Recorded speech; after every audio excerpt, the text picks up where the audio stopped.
ಯಾರು ಹೇಳ್ತಿಲ್ಲ ಯಾರಿಗೆ ಎಷ್ಟು ಇಂಪ್ಯಾಕ್ಟ್ ಆಗಿದೆ ತುಂಬ ಹೆಮ್ಮೆ ಆಗುತ್ತೆ. ಸಕ್ಕತ್ತಾಗಿ ಮಾಡಿದ್ದಾನೆ. Extremely happy. ಎಷ್ಟೊತ್ತಿ ನೋಡಿದ್ರೆ ತುಂಬ ಕಂಟ್ರೋಲ್ ಮಾಡ್ಕೊಬೇಕು ಎಮೋಷನ್ಸ್ನ ತಡೆಯೋಕ್ಕೆ ಈ ಸಿನಿಮಾದಲ್ಲಿ. ಖುಷಿಯಾಗಿ ಸ್ಟಾರ್ಟ್ ಆಗಿ ಒಂದು ಬ್ಯೂಟಿಫುಲ್ ಒಂದು ಫೀಲಿಂಗಿಂದ ಎಂಡ್ ಆಗುತ್ತೆ. Very proud. ಇಡೀ ತಂಡ ಅದ್ಭುತವಾದ ಸಿನಿಮಾನ ಮಾಡಿದ್ದಾರೆ. ಇನ್ನೊಂದು ಸಿನಿಮಾನ ಅನೌನ್ಸ್ ಮಾಡಿದ್ದಾರೆ. ಇಷ್ಟೇ ಚೆನ್ನಾಗಿ ಮಾಡಲಿ.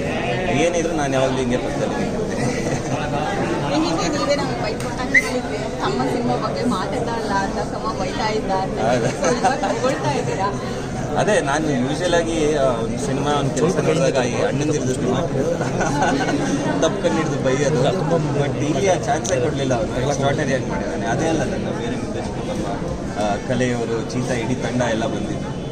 ಯಾರ್ಯಾರು ತಂದೆನ ತುಂಬ ಇಷ್ಟಪಡ್ತಾರೆ, ಇಲ್ಲ ಫ್ಯಾಮಿಲಿ ವ್ಯಾಲ್ಯೂಸ್ ಯಾರಿಗೆ ಗೊತ್ತಿರುತ್ತೆ, ಇಲ್ಲ ತಂದೆ ತಾಯಿ ಹೇಗೆ ಬೆಳೆಸಿರ್ತಾರೆ, ಅವ್ರಿಗೆಲ್ಲ ಈ ಸಿನಿಮಾ ತುಂಬ ಚೆನ್ನಾಗಿ ಕರೆಕ್ಟ್ ಆಗುತ್ತೆ. ಎಸ್ಪೆಷಲಿ ಹೆಣ್ಮಕ್ಳಿಗೆ. ಯೂಶಲಿ ಹೆಣ್ಮಕ್ಳೇ ತಂದೆಗಳಿಗೆ ತುಂಬ ಕ್ಲೋಸು. ಬಟ್ ಇಲ್ಲಿ ಮಗನೂ ತಂದೆಗೆ ಅಷ್ಟೇ ಕ್ಲೋಸ್ ಆಗಿರ್ಬೋದು, ಅಷ್ಟೇ ಪ್ರೀತಿ ಆಗಿರುತ್ತೆ.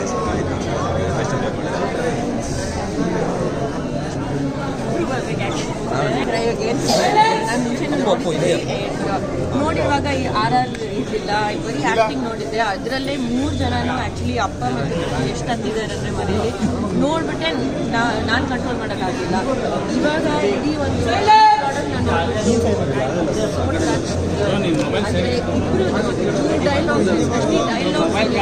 ಹೇಳಿದ್ದು ಇಟ್ ರಿಮೈಂಡೆಡ್ ಮೀ. ಹೌದಲ್ಲ, ನಮ್ಮ ಅಪ್ಪ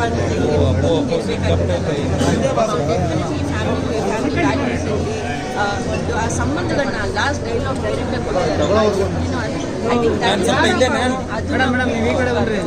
always maintain relationships. You have such a good feeling companion.